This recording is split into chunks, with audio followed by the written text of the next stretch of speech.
Voilà, alors notre cours aujourd'hui va porter sur, on va dire, l'essentiel de la chassidoute. Qu'est-ce que la chassidoute a apporté au monde?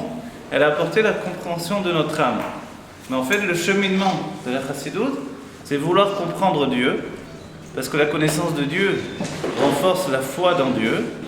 Et c'est comme deux mitzvot différentes dans le Rambam qui s'unifient finalement dans une seule mitzvah, à un tel point que, entre le Mishneh Torah et le Pirouche sur la Mishnah, là, on voit dans le Rambam que ça se confond, que l'une peut remplacer l'autre. D'accord? Donc en fait, la foi en Dieu, c'est quelque chose qui est inné dans le peuple juif, puisqu'on dit qu'on est ma'aminim bnei ma'aminim. On est des croyants, fils de croyants. Donc a priori, on n'aurait pas besoin de rajouter à cette foi. Mais voilà que quand on a une âme simple, c'est une âme qui n'a pas de structure, donc ça veut dire aussi qu'elle n'a pas été influencée par une influence extérieure. Une âme simple, elle accède directement à Dieu de manière innée, naturelle. D'accord? On peut dire qu'une âme simple est comparée à une âme naturelle. Et dans l'âme, on a ce qui s'appelle une âme naturelle. D'accord? Premier niveau de notre être, finalement, dans le dévoilement, dès que l'enfant vient au monde, c'est l'âme naturelle. En hébreu, on dira nefesh ativit. Ces termes-là, je le souligne, on les verra dans le Rambam, dans les Shmoné Prakim, les 8 chapitres du Rambam. Et Hippocrate, qui est un grand médecin grec, rapportait déjà dans ce langage-là. D'accord? Donc le langage de base, il nous viendra des Grecs ici. D'accord? L'âme naturelle, qu'est-ce que c'est? C'est ce qui nous permet de faire le lien entre une âme divine qu'on porte en nous, c'est-à-dire une nature divine qui vient des mondes divins, puisque quand un enfant vient au monde, il ne vient pas d'exister un instant. En réalité, il existait déjà auparavant. Mais il existait dans une autre forme d'existence. On peut imaginer cette autre forme d'existence? C'est l'existence des âmes. Certains qui ont eu une mort clinique ont vu quelque chose au-delà du corps matériel, au-delà du monde matériel. Le Zohar dira, ça s'appelle le Olam, le monde de la vérité. D'accord? Olam Haemet, de manière naturelle, on le rapporte dans la Torah, c'est pas exactement les termes du Zohar ici, mais le monde de la vérité fait, on va dire, la contrepartie du monde dans lequel on se trouve. Qu'est-ce que c'est le monde où on se trouve? Ça s'appelle Alma Deshikra, le monde du mensonge. Pourquoi le monde du mensonge? Parce que ce monde dans lequel on vit, on évolue, on grandit, on gagne de l'argent, on a des difficultés, on a du bonheur, etc., etc. Ce monde-là est un monde de mensonges. Qu'est-ce que vous en pensez? Ça a l'air difficile. Ah voilà. Pourquoi ça dépend de l'être humain. Ça dépend de l'être humain. Voilà. D'après le Zohar, ceci dit, ça ne dépend pas de l'être humain, mais il est mensonger parce que Dieu est caché dans ce monde. Comprenez? C'est dans ce sens-là que le Zohar nous dit que c'est un monde de mensonges. C'est-à-dire, au lieu de voir l'aspect véritable des choses, qui est que Dieu est tout ce qui existe, nous ne voyons finalement que le monde de la matière. Comprenez? Comme nous ne voyons que le monde de la matière, on est forcément enfermé dans un système qui vient nier l'existence de Dieu. C'est-à-dire que si on n'approche pas de manière, on va dire, éducative l'existence de Dieu, alors forcément on n'y vient pas naturellement. Par exemple. On dit mensonge. Oui, en hébreu on dit mensonge. Alma Deshikra dans le terme du Zohar. Alma Deshikra. Ouais. C'est une notion négative quand même, le mensonge. C'est négatif, mais n'oubliez pas que la Kabbalah elle-même est appelée le Olam Haemet. C'est-à-dire que la Kabbalah c'est la Torah de vérité. Dans la Gemara on ne dira pas de cette manière-là. Mais pourquoi dans la Kabbalah? Alors oui, on dira de cette manière-là. Parce que la Kabbalah vient nous exprimer et nous dévoiler Dieu. Comme elle vient dévoiler Dieu, quand elle regarde le monde dans lequel on vit, c'est un monde où Dieu, a priori, n'existe pas avec nous. Pour exemple, Rabbi Shimon Bar Yochai et son fils, quand ils sont sortis de la grotte, vous vous rappelez, ils sont restés enfermés dans une grotte des années, ils sortent de la grotte, ils voient les gens qui vivent normalement, qui travaillent, eux, ils étaient plongés dans le divin, ils étaient avec Eliyahu Navi, ils étudiaient le Zohar, etc. Ils voyaient des gens qui, a priori, normaux, font leur vie, travaillent, vivent. Qu'est-ce qu'ils ont fait? Ils ont commencé à mettre le feu de partout avec leurs yeux. Pourquoi? Parce qu'ils ont dit c'est pas possible que les gens vivent comme si Dieu n'existait pas. Mais c'est Dieu qui les a créés. Dieu a créé le monde. Mais vous avez raison. Dieu a créé tout. Mais je vous demande pas de défendre le Zohar ou quoi que ce soit, ne vous inquiétez pas. C'est pas une attaque. Non, mais je sais. Non, je sais. Non, je veux vous dire par là que c'est pas une attaque. Non, c'est pas une attaque. C'est un point de vue. Voilà. Que nous, on va essayer de comprendre pour voir pourquoi finalement. Voilà. Vous avez raison, c'est juste. C'est la finalité, ce que vous dites. Au bout du compte, la question va se resserrer. Et on abordera dans la Chassidut, par exemple dans le Derem Mitzvotecha du Tzemar Tzedek, c'est un livre qu'il a écrit à l'âge de 13 ans, de 14 ans, il a commencé ce livre-là. Et là-bas, il pose une question de base, que l'on retrouve dans, finalement, la philosophie grecque ou évidemment dans la Torah. Une question de base qui dit, mais pourquoi on va faire venir un enfant, c'est-à-dire une âme dans ce monde matériel, alors que le monde est tellement difficile, alors qu'il y a des gens qui souffrent tellement, alors que Dieu préserve, vous voyez ce qui arrive. Une femme qui se fait assassiner, ses enfants sont orphelins, pourquoi faire venir des âmes dans ce monde-là? Il y a des gens qui ont pensé à un tel degré qu'après la Shoah, certains se sont dit, je ne veux pas avoir d'enfants. C'est naturel, en réalité c'est naturel de penser comme ça. Mais est-ce que Dieu attend de nous une réaction uniquement naturelle? En fait, il faut savoir que quand on dit une âme, c'est aussi une conscience. Et c'est peut-être même une explication que l'on peut donner au mot âme. Parce que âme, c'est quoi une âme? Vous voyez? On ne sait pas ce que c'est réellement, personne ne sait ce que c'est. Quand dans le monde en général de la psychologie, on aborde l'âme, on aborde plutôt autre chose. On aborde l'essence, on aborde le vécu, on aborde les sensations. Mais définir une âme, si on n'a pas finalement la Kabbalah, on ne sait pas ce que c'est une âme. Et une âme, en fait, c'est une structure de dévoilement divin. Comme il y a aussi ce qui s'appelle des sphirotes. Donc des structures de dévoilement divin de Dieu lui-même. Nous, on n'y connaît rien là-dedans. Alors on va dire, bon, mais une âme, comment je m'aperçois de l'existence d'une âme? Le fait que vous réagissiez en disant, mais non, il y a des belles choses dans ce monde, mais non, etc. Il y a des chansons qui vous disent, mais non, ça vaut le coup de vivre.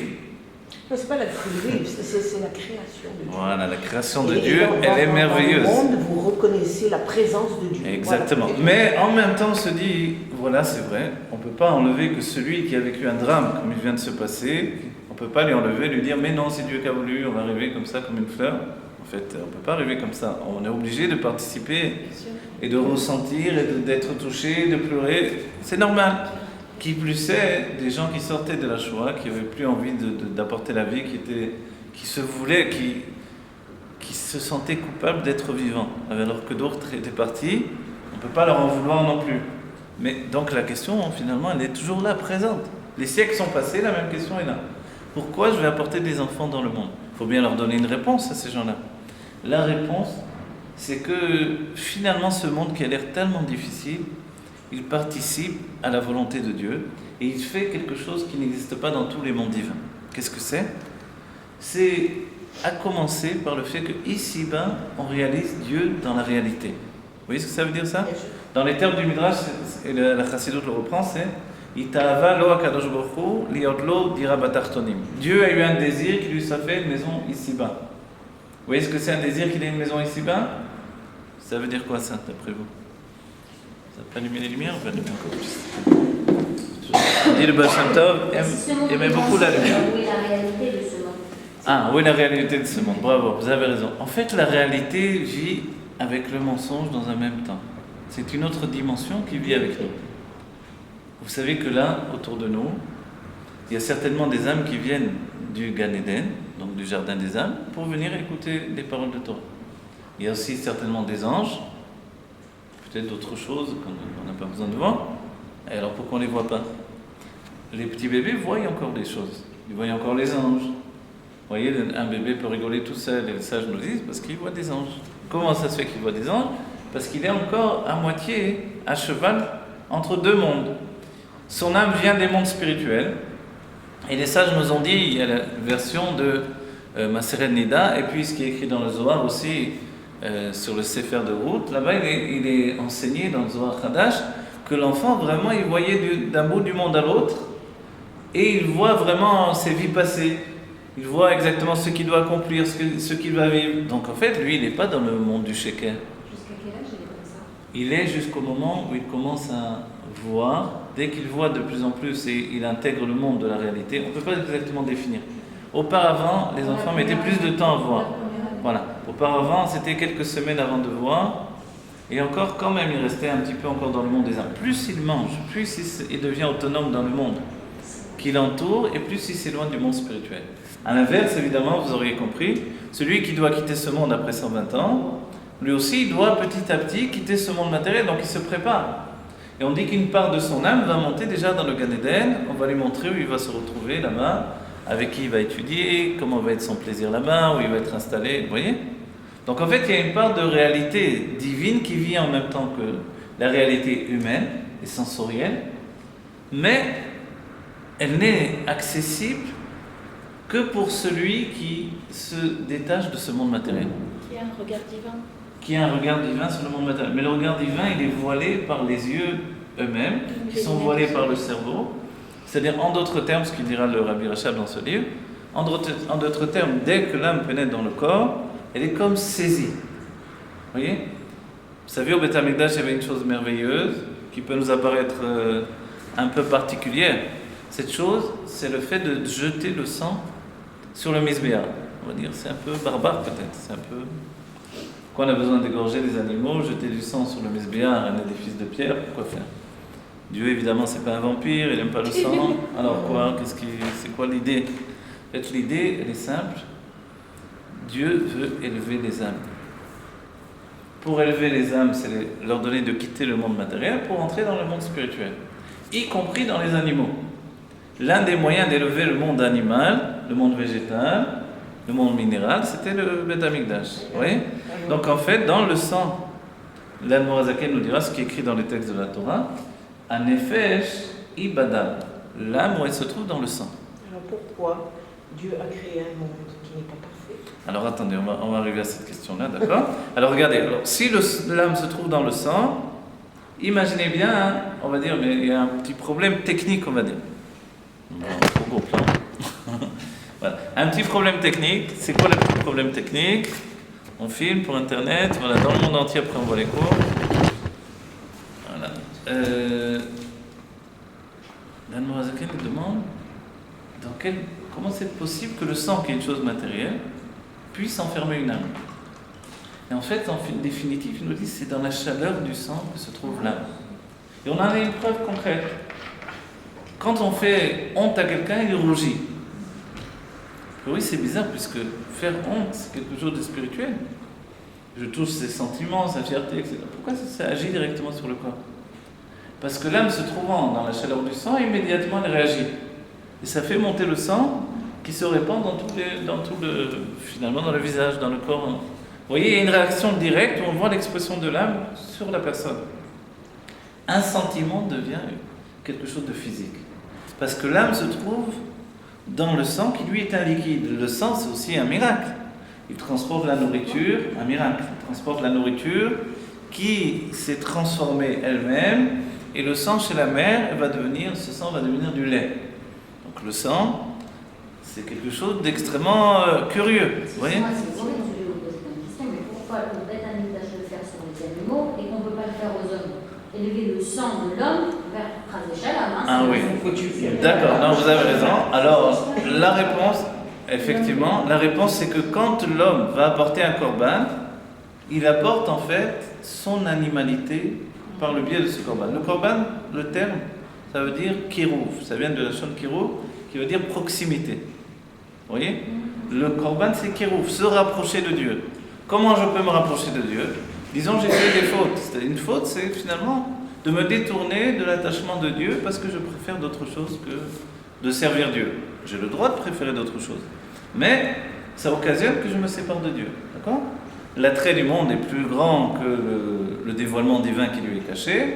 Donc, a priori, naturellement, je fais des choses qui sont interdites par la Torah. D'accord? C'est bien, c'est mal. En réalité, quand je le fais, je ne pense pas que c'est mal. Après coup, je me dis, c'est pas très bien ce que j'ai fait. Et alors j'ai des remords. Comme j'ai des remords, je suis, dans la définition du Tanya, un rachat vetavlo. C'est-à-dire le bien est l'essentiel en moi, mais je me laisse entraîner, je chute dans les fautes. C'est moi, c'est la plupart d'entre nous. Les grands rabbinim, etc. Tant qu'on n'est pas devenu un tzaddik, on est dans cette situation-là. Vous voyez? Donc en fait, pourquoi Dieu voulait qu'on donne le sang sur le Mesbéa? Pour élever l'âme. Et le kéli, le réceptacle des Kohanim, ce n'était pas un réceptacle comme un verre comme ça. C'était un réceptacle pointu, qu'on ne pouvait pas poser. Pour poser, il fallait un autre ustensile avec un pied dans lequel on posait le réceptacle. C'est-à-dire, ça s'appelle en hébreu keli sharet. C'est pour ça que je traduis réceptacle, mais comme une sorte de verre, quoi. Et eux, ils prenaient le sang. Dès qu'on faisait la shrita, on fait la shrita sur l'animal, sur une brebis par exemple, on récupère le sang, vite ils devaient se le passer, les uns et les autres, et puis le dernier le jeter sur le misbéa. Pourquoi il fallait faire si vite? On disait que c'était très rapide. Aujourd'hui encore, les Kohanim, c'était des gens qui se chauffent rapidement. Tout ce que j'ai connu, tous les Kohanim que j'ai connus, se chauffent, ils se mettent en colère très rapidement. Et ça vient de cette nature-là. À l'époque, c'était tellement fort que des fois, c'était vraiment exagéré. Quoi qu'il en soit, pourquoi il fallait jeter le sang immédiatement? C'est la même raison pour laquelle il n'avait pas de pied. Ah voilà, bravo, c'est-à-dire de peur que le sang coagule. Si le sang coagule, qu'est-ce qui se passe? Comme l'âme se trouve dans la chaleur du sang et non pas dans la matière du sang, finalement l'âme va être enfermée dans le sang. Le sang coagule, c'est-à-dire il devient plus épais. Vous voyez? Du coup, forcément, l'âme est enfermée dedans. Et c'est aussi l'interdiction que l'on a de manger du sang. Parce qu'on ne doit pas manger l'âme des animaux. Comme le foie qu'on Voilà, le foie, etc. Mais on a déjà fait sortir le sang par la shrita. Donc en fait, l'interdiction de manger du sang, c'est ça. Vous voyez, dans les livres de cuisine ou les recettes, il ne faut pas beaucoup cuire la viande. Chez nous, il faut cuire la viande beaucoup plus que ce qu'ils disent dans les livres ou dans les recettes. Des fois, je fais des recettes pour préparer le Shabbat ou quoi, un plat. Si je fais leur cuisson à eux, on va manger la viande crue. Comment ça se fait? Parce que quand vous avez laissé le sang, la viande elle est plus tendre. Nous on enlève le sang, la viande elle est plus cachée maintenant, elle a séché. Donc il faut plus de cuisson pour l'attendrir. Excusez-moi, peut-être une question bête, mais je vais la poser. Est-ce que c'est un péché d'être synchroni Non, je ne suis c'est pas pas. synchroni. Ouais. Et le fait qu'on parle de viande, et Oui. de se réjouir Ah, d'avoir c'est du pour ça, ça poulet, vous de plaît la pas viande. Mais là, quand vous avez parlé de sang, de Ah, de viande, trucs, machin, Non mais c'est normal de ne pas aimer le sang, c'est ça le peuple juif, on ne peut pas supporter le sang, le truc, la viande saignante, Mais etc. quelque part, vous avez dit Oui. que le sang, c'est ce qui apporte aussi le lait. Alors, le fait que- voilà, ça c'est une merveille de la création. La création. Pourquoi vous croyez que la première plaie en Égypte c'était la plaie du sang? Là, La plaie, il a pris le bâton, il a touché pourquoi ils ont le tous- Nil et c'est devenu du sang. Et ils n'avaient plus d'eau à boire, les Égyptiens, ils prenaient de l'eau, ça devenait même dans les verres, même dans les puits, de partout. Et les juifs Les Juifs, Non, non, ils avaient de l'eau. Ah, Ils étaient obligés d'acheter de l'eau aux Juifs pour boire de l'eau, sinon ils seraient morts. pas sous-entendu que les Égyptiens se comportaient comme des animaux et qu'ils étaient que des Ah voilà. En fait, on voit que le miracle, l'eau c'est la pureté, mais comme ils avaient fait, c'est la vie. Aujourd'hui encore, on n'a pas inventé de meilleure chose que l'eau. Vous voyez? Avec toutes les choses, tous les Coca-Cola, et les chouettes, et les trucs, les machins, finalement, on n'a pas arrêté l'eau. L'eau, elle continue. Et l'eau, elle est notre source de vie, la source de nettoyage, la source en Israël, la pureté, tout passe par l'eau. Donc en fait, l'eau, amen. Donc l'eau, a priori, c'était une chose totalement positive. Mais les Égyptiens en avaient fait une avodazara. Une avodazara, c'est-à-dire que si je m'arrête à l'eau pour l'eau, alors je me dis que c'est elle qui est la source de mon existence et de ma vie. C'est pas mon verre, c'est Ah, le verre de là. excusez-moi. Mais si vous voulez me donner un verre d'eau, je vais bien, merci beaucoup. Non, Non, voilà. Vous dépendez de l'uni pour les Égyptiens. C'était, Allez, voilà. Ils n'avaient pas de pluie. Merci beaucoup. Je bénisse. Ils n'avaient pas de pluie. Il est dit d'Israël que c'était une terre où il fallait prier. Aujourd'hui encore, on le voit, on n'a pas des pluies en abondance, comme en Côte-Saret ou quoi que ce soit. Donc il faut prier pour la pluie. En Égypte, ils n'avaient pas besoin de prier pour la pluie, c'était le Nil. Comme en Amsterdam, je ne sais pas comment. On fait des affluents du Nil et l'eau du Nil se déverse dans les jardins, etc. Comme ça, ils vivaient. Donc pour eux, la source de vie, c'était le Nil. Donc finalement, ils en ont fait une avodazara. Et puisqu'ils jetaient les enfants dans le Nil, parce qu'ils pensaient que le libérateur allait être frappé par l'eau, c'était les eaux de... Plus tard, Moshe a frappé le rocher, mais bien plus tard, ils ne pouvaient pas savoir cette chose-là. Donc ils ont jeté les enfants dans l'eau. Et en fait, d'eux-mêmes, finalement, la plaie qui les a frappés la première, c'était celle d'avoir transformé un lieu de vie en un lieu de mort. La mort, c'est à la fois de tuer les enfants dans l'eau, et à la fois de faire que ce lieu de vie, l'eau, le Nil, ça devienne finalement une séparation avec la source de vie qui est Dieu. Si on pense que c'est le Nil qui nous donne la vie, on est terminé. Le rabbi nous dit qu'aujourd'hui, c'est pas terminé en réalité, j'utilisais le terme deux fois, pour dire quoi, en fait, à notre époque, si on pense que c'est uniquement le monde matériel qui nous donne de l'argent, on est aussi dans la même situation. On doit savoir que c'est Dieu, et la bénédiction de Dieu qui rend riche, et pas autre chose. le Rabbi Rachab soulignera que quand j'investis dans une affaire, la bracha, la bénédiction, c'est quand ce que je gagne n'a plus aucun lien avec ce que j'ai investi. Si je gagne selon ce que j'avais investi, forcément, c'est pas la bracha. Quand vous voyez des gens, je sais pas moi, Bill Gates ou je sais pas qui, les gens qui ont investi dans une idée et qui ont eu une fortune, des milliards, ça c'est la bracha. Parce qu'il n'y a pas vraiment de rapport entre l'investissement financier et ce qu'ils ont gagné ensuite. Vous voyez ? Donc maintenant au niveau de l'âme, qui plus est ? Ce que l'on investit dans ce monde, de notre vitalité, de notre influence, de notre travail, de nos efforts. Vous savez le mot en hébreu de Sevel, c'est aussi le mot Savlanout. Savlanout, ça veut dire la patience. Mais Sevel, c'est la souffrance. Donc en fait, il n'y a pas dans l'étymologie hébraïque, il n'y a pas de patience sans souffrance. Même je dois attendre quelqu'un 5 minutes, ça me fait souffrir d'attendre 5 minutes. J'ai envie de bouger, de faire autre chose. Vous voyez, je parle de... Qui plus est quand il faut attendre que la personne me raconte sa vie, ses malheurs, ses choses. Et que moi, j'en ai peut-être rien à faire du tout, mais bon, la pauvre, elle a besoin de raconter. Alors, vous voyez, forcément, ça me fait souffrir. Donc le mot Sevel et Savlanout, c'est lié l'un avec l'autre. Donc en fait, ce monde, il nous demande beaucoup de Savlanout.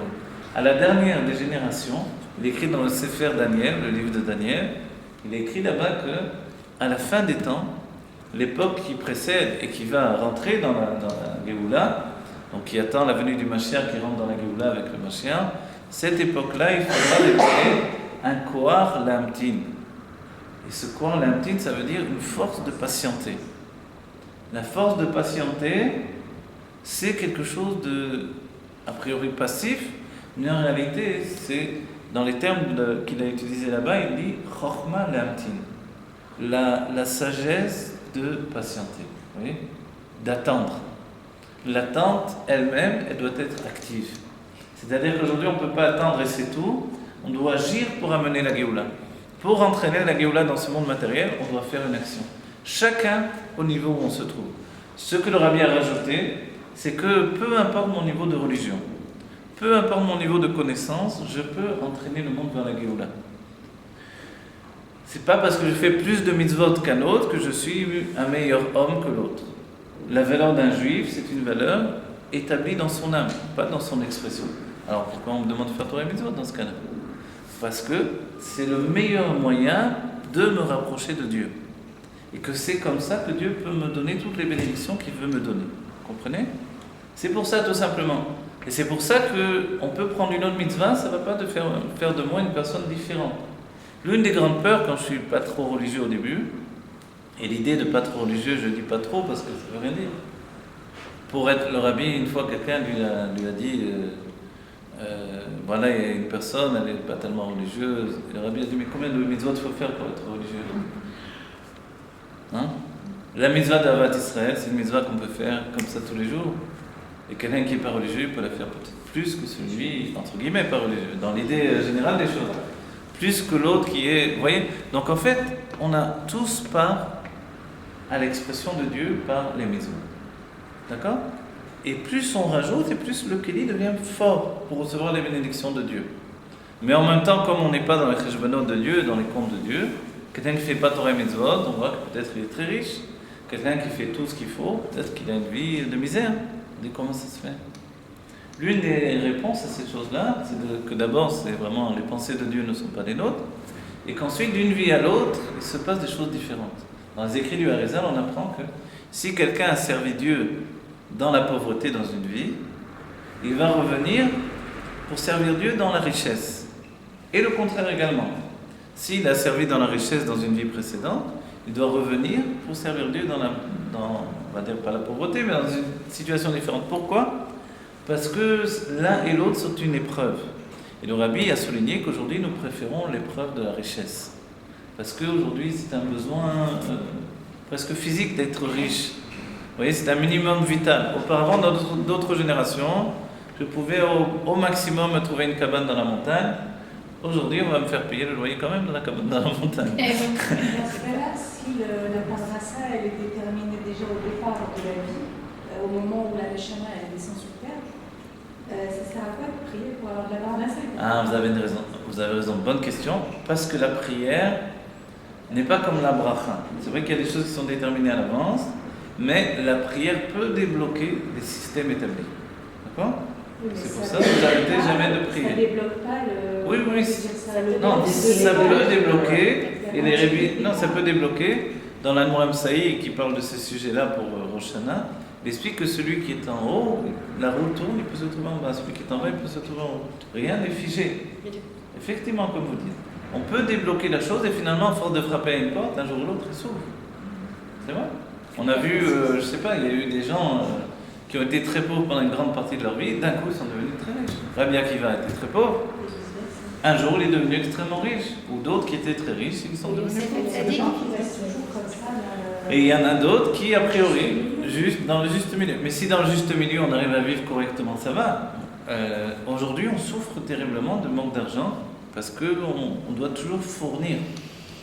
De plus en plus, on nous demande de l'argent au quotidien. Tout coûte cher. Manger coûte cher, payer les loyers coûte cher, l'électricité. Donc, c'est pas un luxe même d'être millionnaire aujourd'hui, c'est minimum syndical. D'accord? Donc, bon, Dieu nous il fait ce qu'il veut, bien entendu, mais ça serait bien qu'il nous accorde, finalement, d'être riche, puisqu'il est dit qu'à la fin des temps, tous les Juifs vont être riches. D'accord? Dans la Géoula, il est dit clairement que des tas de goïms, des milliers de goïms vont venir nous demander de la Torah. En échange de la Torah qu'on va leur donner, ils vont partir nous chercher des trésors, des diamants, de l'or, etc. Ils vont nous porter tout ça. Oui, c'est comme ça. C'est quand ça arrive, ça?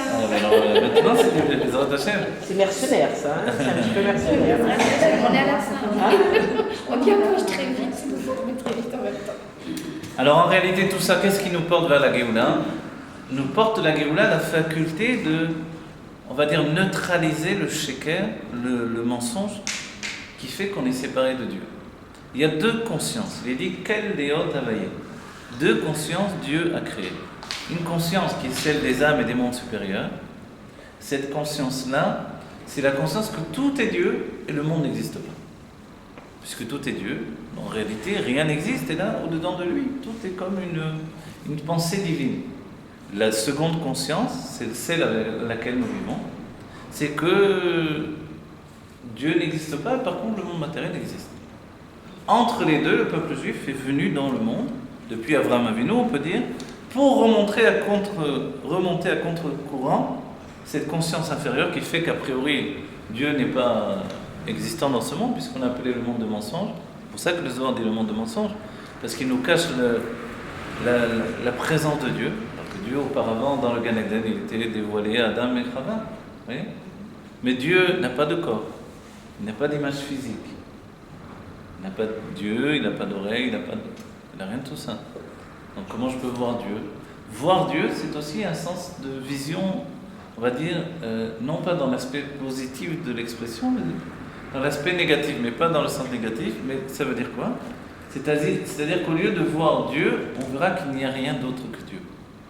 La présence de Dieu dans les miracles, ça se voit. Oui, la présence de Dieu dans les miracles, c'est ce qui s'appelle donc l'Ashgara Pratit, la divine providence qui agit effectivement dans les miracles, dans le Shem Elohim, dans le monde naturel, et qui nous démontre que malgré ce que le monde laisse paraître, on voit que Dieu régit les choses. Comme on l'a vu par exemple à Purim. À Purim, on a eu l'impression que c'était un grand coup d'état ou une grande pièce de théâtre immense jouée avec des coups de théâtre, tac, tac, tac, ça change, le méchant il se fait avoir, etc. Acte 2, acte 3. Mais en réalité, c'est Dieu qui dirige tout ça. Oui. On dit la Megillah Esther, c'est la seule Megillah où le nom de Dieu n'est pas écrit. Mais le Harizal nous dit qu'il est écrit de manière cachée. C'est bien qu'il nous dit prends telle lettre, tu as tel nom de Dieu. Et encore, et encore, et encore. Qui plus sait, les sages nous diront que quand il est écrit Améler, Achashverosh, ou Améler tout seul plus particulièrement, Améler le roi, il s'agit de Dieu. Et Chassidou dira même Améler Achashverosh, il s'agit de Dieu. D'accord? C'est-à-dire quoi? Que le Dieu dirige tout ce qui se passe, tout ce qui est. Mais si Dieu dirige tout, qu'est-ce qu'il attend de nous dans ce cas-là? Il attend de nous ce qui s'appelle le libre arbitre. Le libre arbitre, c'est justement utiliser cette conscience inférieure qui nous fait exister de manière indépendante, mais de tirer des conclusions qui sont tout à fait différentes que les conclusions que le monde naturel peut nous donner. C'est-à-dire, de manière naturelle, il vaut mieux être pas très religieux dans ce monde, on aura plus de facilité à voyager, à manger de partout, à aller où on veut, de faire ce que l'on veut, oui, pas de contraintes. Je prends la voiture Shabbat, je prends la voiture, je veux aller dans un restaurant en Chine, manger je sais pas quoi, je ferai ça en Thaïlande, partout. C'est plus facile, non? Qui plus sait, la cacheroute, la viande cachère, c'est plus cher, on a beaucoup d'intérêt à ne pas être religieux. Alors qu'est-ce qu'on me veut? Pourquoi je serais religieux? En réalité, dès que l'on a décidé d'exprimer sa religion, on va à contre-courant de la logique. En allant à contre-courant de la logique, on rentre dans ce qui s'appelle une vérité divine qui n'a pas été enfermée dans le monde du sheker, le monde du mensonge. C'est-à-dire que le monde du mensonge ne peut pas tout enfermer. Il ne peut pas tout masquer, tout voiler. Il y a quelque chose qui persiste, une opposition. Qu'est-ce que c'est? C'est l'âme juive. Et les goïms le sentent bien, et c'est pour ça qu'à travers les siècles, il y a eu également une opposition à cette âme juive, à cette présence du juif dans le monde. Il y a un désir quelquefois de l'exterminer. Pourquoi? Parce que finalement, c'est pas facile de vivre avec cet être qui est présent et qui vous dit que si vous vivez dans un monde avec un système uniquement naturel, finalement vous êtes dans un système animal et naturel qui n'est jamais construit dans le dépassement. On va dire c'est pas vrai, puisque les goïms, aussi bien que les juifs qui ne sont pas religieux, peuvent être des très grands savants, ils ont apporté des grandes choses dans le monde, etc., etc. C'est vrai. Mais qu'en est-il finalement de l'aspect profond de notre âme? En réalité, ce que va venir dévoiler la Kabbalah et la Chassidut, c'est qu'il y a en nous une soif de connaissance. Cette connaissance, elle est toute simple. Je veux savoir qui m'a créé. Je veux découvrir le Créateur du monde. Je veux retrouver le chemin qui me mène à Dieu et finalement m'unifier à lui. On va dire, mais ça, c'est les grands mystiques peut-être. Mais les gens normaux, est-ce qu'ils ont vraiment cette démarche-là? En réalité, on n'y peut rien. Que j'ai décidé de ne plus m'appeler Moshe, je suis devenu Maurice, etc. Peu importe, vous voyez, quand même, au-dedans de moi, comme mon cœur qui bat, il y a une conscience qui est là. Et cette conscience, elle ne peut pas me laisser de tranquillité. Et c'est pour ça que les Juifs font tchouva. Parce que cette conscience, elle est là, et elle force le passage de la réalité. Et elle entraîne le Juif vers la découverte de son être profond. Vous voyez, aujourd'hui, plus que jamais, on découvre tout ça. Les Juifs partent au bout du monde, ils vont en Katmandou, ils vont au Tibet, ils vont chercher la méditation, Et même le monde égoïme est à la recherche de quelque chose. Les gens savent ou ressentent que c'est la fin des temps. Au niveau naturel du monde, les gens parlent de catastrophes naturelles. On a trop profité du monde naturel, on a tiré sur les ressources naturelles et le monde est à bout. La terre est à bout de ressources. Est-ce que c'est vrai? Le Rabbi nous dit sur cette question-là, c'est-à-dire l'idée que le monde va vers la destruction de manière naturelle. Le Rabbi nous dit ce serait vrai si on ne rajoutait pas un axiome qui est très important, le fait qu'il est expliqué dans le Tanya que Dieu recrée le monde à chaque instant. Comme Dieu recrée le monde à chaque instant, il peut très bien tout changer à chaque instant également. Vous voyez? Donc il n'y a pas de fatalité absolue dans le peuple juif. Dans le monde des Arabes, il y a une fatalité qui fait que de toute façon, ils vont mourir, alors autant mourir d'une manière... voilà. Et ils pensent à des choses très matérielles, très grossières après la mort. Il est évident que les mondes spirituels n'ont rien à voir avec ces idées-là. Se retrouver dans un monde spirituel avec des femmes et jouir physiquement, tout ça. C'est la plus grande bêtise de l'humanité. C'est vrai ce que j'ai entendu, que les Arabes, c'est la maquette, le bâton de Kadosh Baruch Hu, quelque part. Quelque part, oui. De toute façon, dès qu'il y a une maca sur le peuple juif, c'est Dieu qui tient ce bâton, évidemment. On n'a pas cette notion chez nous, cette idée, le diable et le bon Dieu. Il n'y a que Dieu qui dirige toutes choses. Mais, alors on va dire pourquoi Dieu fait ces choses-là, et c'est là où il y a une phrase qui est rapportée dans le Navi, dans le prophète, qui dit « Kilo marchavotai marchavotechem » parce que ma pensée n'est pas votre pensée. C'est-à-dire que comme la pensée de Dieu n'est pas notre pensée, c'est l'explication... La seule explication qu'on peut donner sur la Shoah, c'est ça. Le Rabbi a dit on ne l'explique pas, mais on rapportera. Non, le Rabbi ne donne pas d'explication, il dit on ne doit pas expliquer ça. On ni trouver des excuses, ni expliquer, ni quoi que ce soit. Mais on peut simplement rapporter cette phrase de la prophétie qui dit « Car mes pensées ne sont pas vos pensées ». On ne peut pas comprendre les pensées de Dieu. Et pourquoi? Parce que nous, notre vision est extrêmement étriquée sur une seule vie. Vous voyez? Et que la vision de Dieu inclut le monde avant la création, les mondes divins, les âmes dans tous les temps. Et notre âme, elle est faite de plusieurs parties.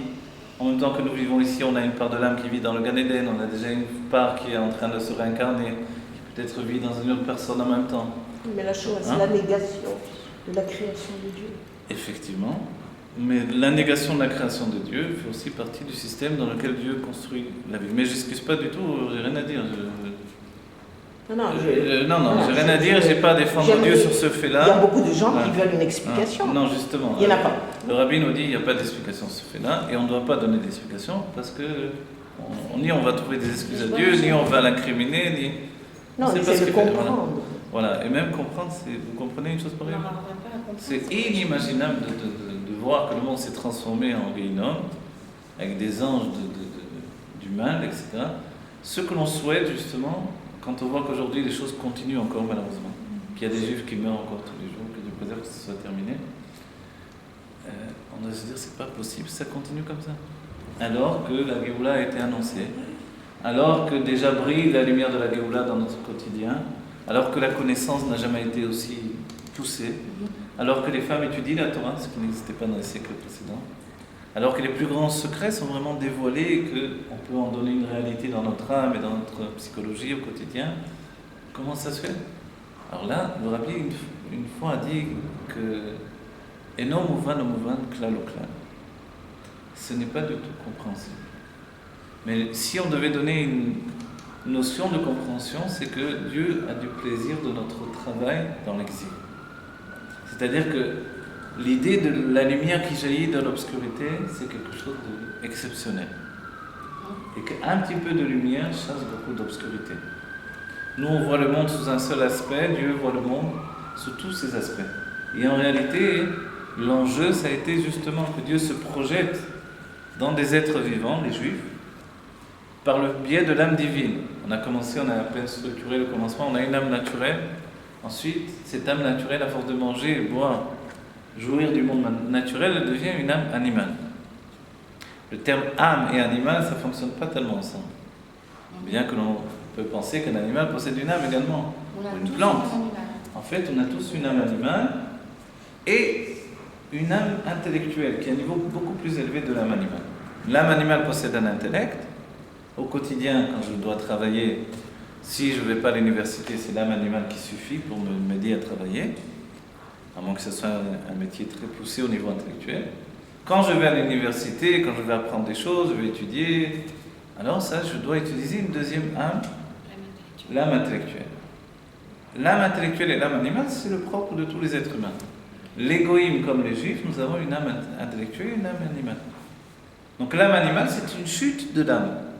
Une chute avec laquelle on a commencé à continuer à vivre. Vous voyez, dans la psychologie de Freud, l'une des conclusions du commencement de la psychologie de Freud, c'est d'accepter, on va dire, le stade animal qui est en nous. Le Tanya, au début, nous donne la même conclusion, finalement. Le Tanya a précédé Freud, qui, semblerait-il, a lu et étudié le Tanya également. Et dans le Tanya, il est écrit qu'effectivement, on a la part de l'âme animale qui nous entraîne à fauter de manière naturelle. Et qu'on doit accepter finalement que nous possédons ça en nous. Mais le point de différence, c'est que le Tanya nous demande de nous dépasser. C'est quoi le Tanya? Tanya, c'est le livre de base de la Chassidut Rabbah, donc qui est appelé la Torah écrite de la Chassidut, et qui est, on va dire, toute la structure des enseignements du Baal Shem Tov, qui s'est codifiée par une âme nouvelle qui est venue au monde, l'Admor Hazaken, premier rabbi de Lubavitch, qui est venu pour nous permettre de, tout en n'ayant pas un cerveau de tzaddik, de comprendre enfin Dieu. Auparavant, on ne pouvait pas comprendre Dieu. Une question. Oui. Est-ce que lorsque l'âme elle chute d'un niveau élevé au nefesh, à l'âme animale, est-ce que c'est parce qu'Akadosh Baruch Hu veut qu'on accepte de redescendre pour remonter, ou en tout cas qu'on accepte son âme? Alors voilà, exactement. Alors, c'est une bonne question, une bonne Parce qu'il y a réponse en des soi. gens qui montent très haut et puis homme comme ça, ils descendent et du coup ça les perturbe parce qu'ils ne comprennent plus Oui. où ils sont et à quel niveau ils sont. Vous avez raison. Et Comment remonter. d'accord. Il est dit dans la question qu'on a mis en avant tout à l'heure, qui est une question de base en fait de ces sujets-là, c'est donc pourquoi faire descendre une âme qui se trouve devant Dieu, est en train de jouir de la lumière divine, elle est avec les anges, avec les âmes dans les mondes spirituels, elle ne fait aucun mal, elle est dans un monde de bien absolu, etc. Pourquoi la faire descendre? Il y a un terme des sages qui dit d'une cime élevée dans une fosse profonde. A priori, c'est un crime. Donc, amener un enfant au monde, c'est entraîner cette chose-là. Et la réponse, c'est que, parce qu'il est dit que un Baal Tshuva dans ce monde, c'est-à-dire celui qui remonte à contre-courant, c'est ça la Tshuva. Vous voyez?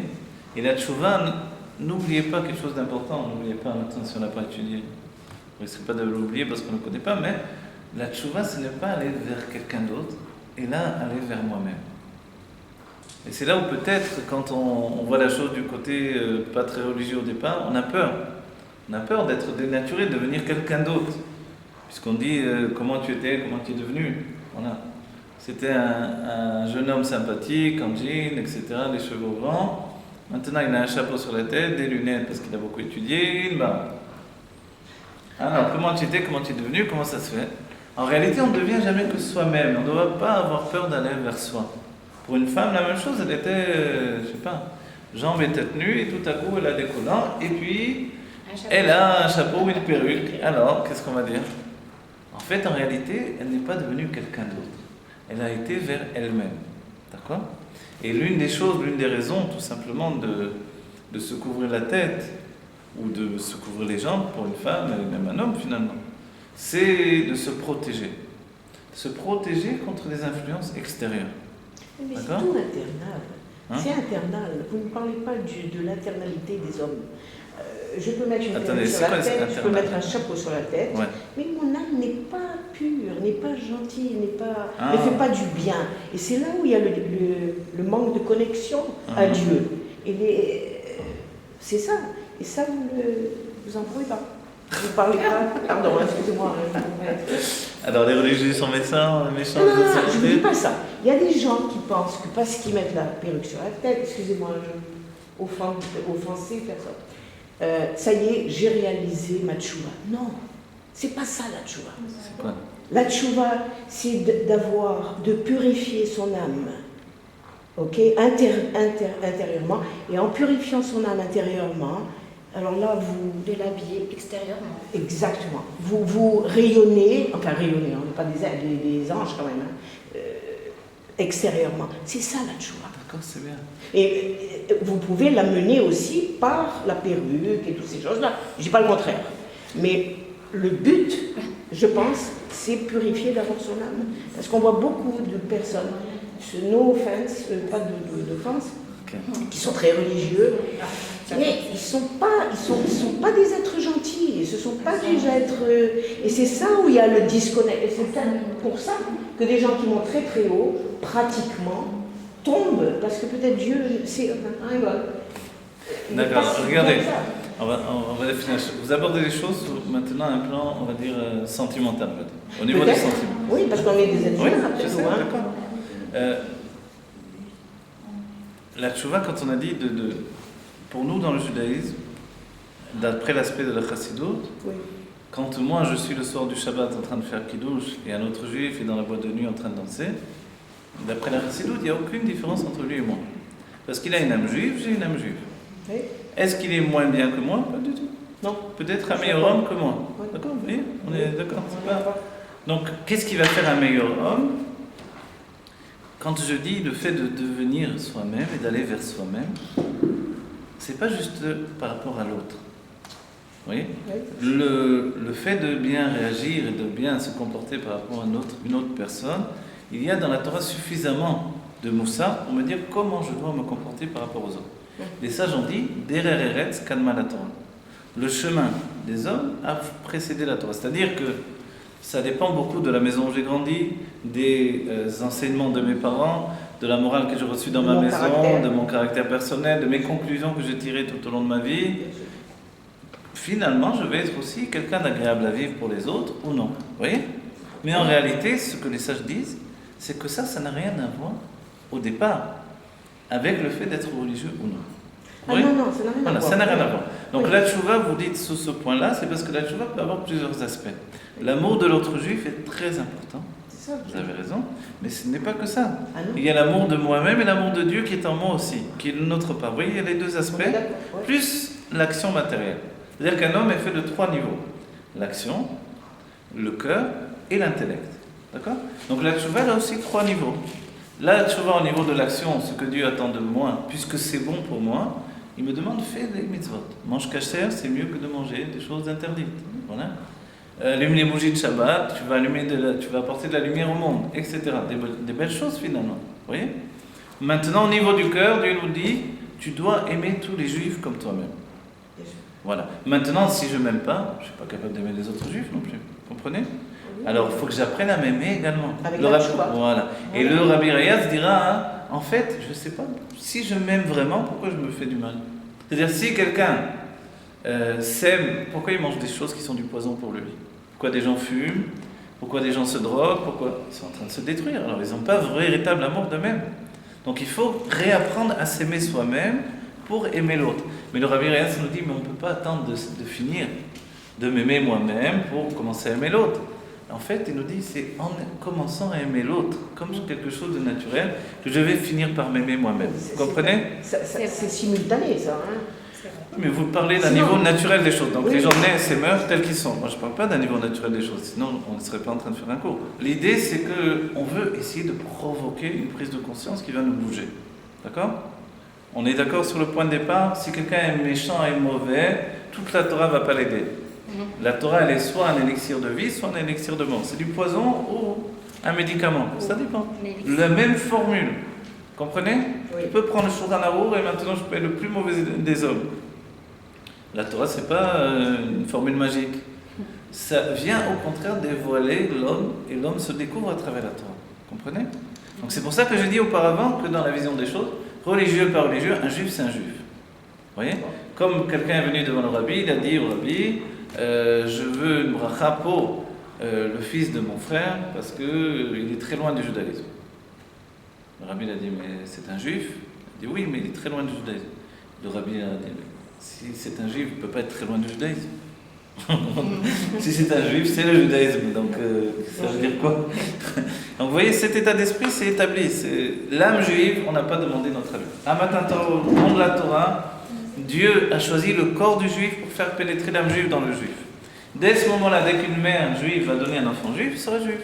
S'il se lève le matin et dit, je ne veux pas être juif, mon coco, c'est trop tard. Tu as une âme juive au-dedans de toi. Tu peux rien faire, ça c'est Enma la sauce, d'accord? Tu peux changer ton nom, te refaire le nez, les oreilles, j'en sais pas quoi, mais tu vas pas changer, tu vas être juif parce que c'est une âme. Et une âme, c'est inconsistant, on ne peut pas l'attraper, l'enfermer, la sortir.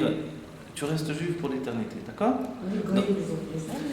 Les goïms ont des âmes naturelles et intellectuelles dont on a parlé tout à l'heure. Parce que quand on voit des goïms avec une lutte intérieure, certains se tuent parce qu'ils sont désespérés, d'autres veulent faire du bien et ils font du bien, etc. On va dire ils ont une âme, mais c'est pas des imbéciles. Il y en a qui sont très très intelligents, très évolués. Donc le monde s'est fait de grands écrivains, de grands chercheurs, etc. Et on a appris de tous ces gens-là aussi dans le judaïsme. Alors, en fait, il y a en eux une lutte comme nous avons. Parce qu'il n'y a pas de lutte dans l'être, il n'y a pas d'évolution. La lutte entre l'âme animale et l'âme intellectuelle fait que le non-juif évolue aussi et il avance. Et le fait qu'il y ait, le rabbi a dit, du fait qu'on est obligé des écoles pour tous les hommes, ça entraîne le monde vers une perfection. C'est certain. J'ai une question, une réflexion en même temps. Adam et Ève, ce sont des juifs? Ce sont des juifs, des âmes juives uniquement. Des âmes juives. Donc si tout vient de Adam et Ève, tout le monde est juif que à partir du moment où l'homme a créé, donc, comme par exemple, je ne sais pas si j'ai le droit de prononcer son nom, Jésus, c'était un prophète, il a créé le catholicisme, d'accord? Et après, les religions, enfin, je ne sais pas. Non, je vous rapporte, c'est pas un prophète. Non, c'est-à-dire le goy en lui-même, c'est un juif de par essence? Non, C'est pas comme ça? Voilà, il a expliqué que d'où viennent les goïms? Ils viennent de l'intrusion du Nachash. De quoi? Le Nachash, le serpent, on dit qu'il a eu des rapports avec la première femme. Le serpent, c'était pas un serpent, comment on dit, un serpent aujourd'hui. Il était grand. Il avait une apparence oui, d'homme plus je l'ai que. C'était entre animal et homme, vous voyez, c'était pas exactement comme on pense. En hébreu, le terme serpent, c'est nachash, ça veut dire les nachesh, deviner. Donc c'était extrêmement spirituel, il y a beaucoup d'explications profondes là-dessus. Quoi qu'il en soit, il va entraîner le mélange des âmes juives avec ce qui s'appelle, on définit ça comme les forces du mal, ou le mal qui n'a pas été transformé en réceptacle pour l'expression de Dieu. Vous voyez ? Donc voilà, de là vont venir les âmes des non-juifs également par le biais de Adam et Chana. D'accord ? J'ai encore quelque chose. Maintenant, attendez juste pour vous terminer. Ce juif que vous avez cité, il n'est pas un prophète. Même pour les non-juifs, enfin je sais pas, je dis une bêtise là peut-être, mais en tout cas, quoi qu'il en soit pour nous. Il a marché sur l'eau. Oh, mais ça c'est pareil, je vais vous dire pourquoi. Il a marché sur l'eau, il a même volé dans les airs. Oui. Et les goïms ne rapportent pas ça. Mais dans la Gemara, c'était écrit, c'était enlevé pendant plusieurs siècles, aujourd'hui ils remettent. Parce que l'Église avait enlevé ces passages-là de la Gemara. N'oubliez pas que la Gemara, les écrits de la Gemara étaient des écrits du contemporain de l'époque de son époque. Or, les écrits des chrétiens, c'est 100 ans ou 200 ans après, vous voyez ? D'accord. Et comme les écrits étaient des témoignages, on va dire, contemporains justement de son époque, comment ça s'est passé ? C'était un juif qui était un Tana, un niveau extrêmement élevé de connaissance. Donc forcément, il avait la connaissance de tout. D'accord ? Un Tana, c'est le niveau de Rabbi Akiva, oui, c'est pas rien. Mais il y a toute une histoire. Il est venu avec son maître.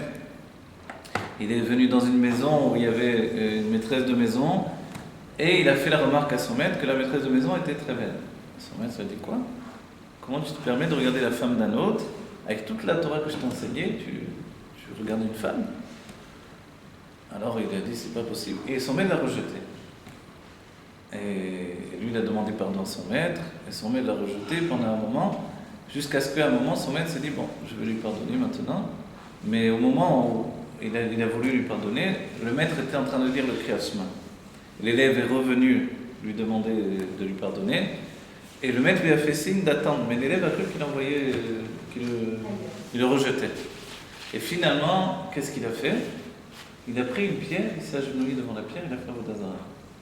Et comme il était très intelligent, il a monté une khat. Une khat, c'est une secte. Une secte, et il était brillant d'esprit, c'était pas rien, c'était un Tana. Et à partir de là, il a fait des choses extraordinaires parce que il a été, c'est écrit dans le Gemara, je l'ai lu moi-même, ce que je vous dis là, il est rentré dans le Beth Amikdash au moment de Pessah, et dans le Beth Amikdash, on disait le nom de Dieu que l'on oubliait dès que l'on, il y a plusieurs noms de Dieu, mais un certain nom de Dieu que l'on oubliait dès qu'on sortait du Beth Amikdash, il a gravé sur sa jambe avec un couteau, et comme il avait le nom de Dieu sur lui, il a commencé à faire des miracles. Et ce que les goïms ne disent pas, c'est qu'il volait même dans le ciel. Voilà. Alors pour l'arrêter, comme il avait le nom de Dieu sur lui, c'était devenu impossible. Les sages n'arrivaient plus à l'arrêter, et forcément, quand vous voyez un homme comme ça, tout le monde le suivait, on a commencé à le prendre pour les machères, etc. Ceci dit, dans le Gemara, il est dit clairement que son père c'était un Romain, un soldat romain qui a été avec sa mère pendant que le père n'était pas là. D'accord. Donc c'est écrit. Et ça aussi, je vous dis, les goïms, les chrétiens l'ont enlevé pendant des siècles, parce qu'évidemment, c'était pas beau de laisser ça pour eux. Ça cassait tout leur édifice construit depuis des années. Et finalement, c'est Rabbi Yehuda, les goïms ils disent Judas, Rabbi Yehuda, qui était un grand sage, qui a accepté, sur lui ils se sont réunis, ils se sont dit il faut l'arrêter avant que ça déborde trop, que ça fasse trop de problèmes pour tout le peuple juif. Alors il est rentré dans le Beth Amikdash, il a fait la même chose, il a gravé sur sa jambe le nom de Dieu. Et comme il a fait pour Dieu et non pas pour son propre chemin, il volait lui aussi dans le ciel, il a volé encore plus haut que l'acrobate. Et on dit, alors c'est pas très joli mais c'était efficace, il a fait ses besoins sur lui, comme ça, par-dessus. Et l'autre, maintenant, le nom de Dieu était rendu impur, il est tombé, et c'est là où les Romains sont venus, l'ont attrapé, et après l'ont crucifié, etc. Ils sont cités, c'est Ça, c'est dans la Gemara. Dans la Gemara, Maseret Psachim, ou une autre Maseret également, je crois, peut-être dans Sanhedrin. Voilà. Et dans le livre les Gemarot de Shtendas, alors il a remis. Vous avez des fois dans la Gemara, vous avez une grande page, et vous avez un tout petit texte comme ça. Et comme on a toujours remis la même édition, pratiquement, donc on ne comprend pas pourquoi il y a un petit texte dans une grande page comme ça. On aurait dû recondenser, restructurer. C'est parce que des parties ont été enlevées par le clergé. pendant des siècles. Vous vous rappelez? On avait brûlé les Gemarot, et quand on a autorisé en censurant la Gemara. Et pourquoi on a censuré? Parce que c'était des témoignages de l'époque où il était lui. Donc les Tanaïm, c'est des gens qu'on connaît, qui ont connu la secte de l'acrobate, etc. Vous voyez? Donc c'était quelqu'un qui était extrêmement élevé, une âme très élevée. Dans les écrits d'un des élèves du Harizal, Rabbi, il s'appelle, Rabbi Israël Srouk, là-bas il rapporte, il a un livre Sefer HaGilgulim de Rabbi Israël Srouk, il rapporte que l'acrobate, ce juif-là, était la réincarnation de Esav, qui était la réincarnation du Nachash Akadmoni, du serpent qui a fait fauter Adam et Chava. Vous voyez, c'est pas simple. Voilà, c'est pour ça que ça tourne autour du sujet du Mashiach et de la... Vous voyez? Il a une mission spirituelle. Donc il a une source extrêmement élevée et il chute très bas. D'accord? Voilà, et c'est là où l'âme juive elle peut tomber très très bas, alors qu'elle a une source extrêmement élevée, parce que justement ce monde est un monde difficile, c'est un monde de mensonges. Donc notre travail c'est de clarifier, purifier notre âme malgré le monde qui nous entraîne vers la chute. Vous voyez, on a dit, d'une cime élevée vers une fosse profonde. Alors pourquoi on vient ici bas? En fait on dit parce que la tchouva et le masim tovim, c'est plus grand que toutes les vies dans le monde futur. C'est-à-dire que tout ce que l'on peut réaliser ici, dans le monde futur, tout ce que l'on peut réaliser dans le monde matériel, alors c'est plus que tout ce qu'on pourra avoir dans le monde futur. Et ça inclut même les récompenses dans le Gan Eden. D'accord? Maintenant, pour, on va dire, enlever de la difficulté de compréhension, notre âme, elle est en plusieurs parties. Et chaque partie de notre âme, il y a le Nefesh, le Roi, Neshama, Chayi et Chida, chaque partie doit se construire, doit aboutir à une conclusion. Et ça prend des vies et des vies de conclure chaque partie de l'âme. Pour le Nefesh contient également lui-même. Le Nefesh, Roi, Neshama, Chayi et Chida. Vous voyez? Donc il faut aboutir à la conclusion d'un niveau de l'âme pour commencer à un autre niveau. Entre chaque vie, il y a une part qui monte au Gan Eden et une part qui revient se réincarner. Vous voyez? Quand un enfant vient au monde, la plupart du temps, c'est une vieille âme dont une part de son âme est au Gan Eden, en même temps qu'une part se réincarne. Vous voyez? Tout ce système-là, ça ne s'arrête pas jusqu'à la Géoula. Quand c'est une âme nouvelle qui vient au monde, forcément, c'est sa première venue dans le monde et son commencement d'une nouvelle époque de sa vie, etc., etc.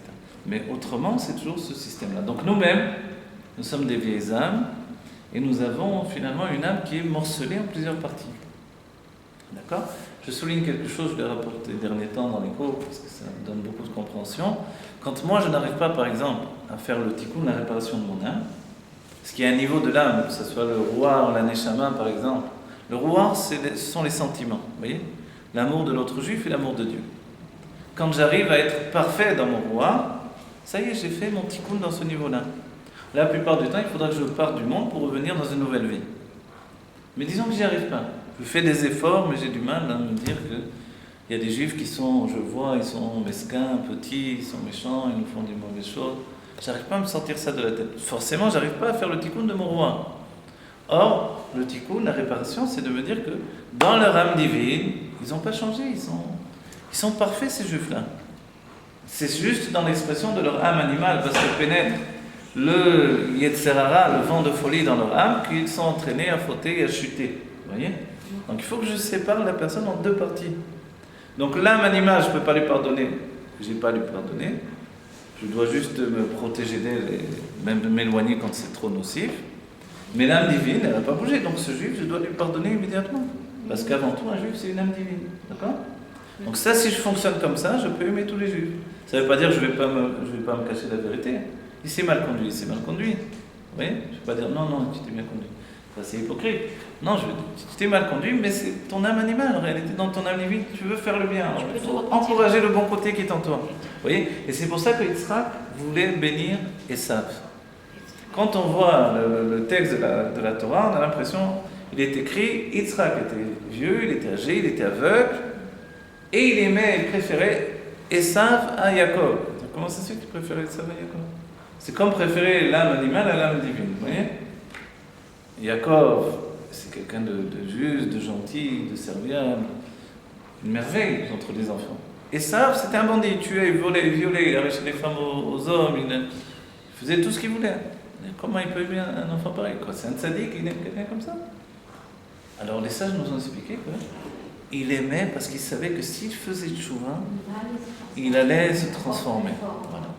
Il allait se transformer et atteindre un niveau extrêmement élevé, encore plus élevé, comme vous dites, que le niveau de Jacob, qui chez lui était un niveau naturel d'un certain point de vue. C'est pas pour ça que Jacob va pas travailler pour s'élever encore plus. Mais au départ, il avait de son côté une âme qui était positive. Et Esav une âme négative a priori. On dit que l'âme de Esav était déchirée en deux. Il y avait en lui, justement, la tête était bonne, mais le corps était mauvais. C'est-à-dire que quelquefois il voulait faire du bien, mais finalement il se laissait entraîner. Il se laissait entraîner par le mal et il ne pouvait pas s'empêcher de faire du mal. Vous voyez ? Donc sa jouissance du monde fait qu'il avait trop de L'âme animale d'attrait remportée sur l'âme divine chez lui. Tandis que Jacob, c'est le contraire, il n'y avait pas d'âme animale en fait. Il n'y avait plus que... Quand un homme a réussi à se débarrasser